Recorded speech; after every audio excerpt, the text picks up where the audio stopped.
নাবিলা তাসনিম এর একটি লেখা আমি পড়ছি। কিছু কষ্ট আছে যার কোনো নাম নেই, কোনো বিচ্ছেদ হয়নি, কেউ মারা যায়নি, অথচ বুকের ভেতরটা টন টন করে। মনে হয় কি যেন একটা হারিয়ে গেছে, কি যেন একটা নেই। এই নেই এর হাহাকারটা বড্ড বেশি অদ্ভুত।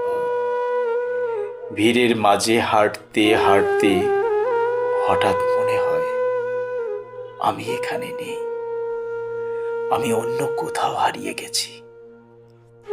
তখন নিজের বাড়িতে থেকেও নিজেকে খুব বরগাছা মনে হয়। মূলত নামহীন বিষাদগুলোই মানুষকে তিলে তিলে নিঃশেষ করে দেয়।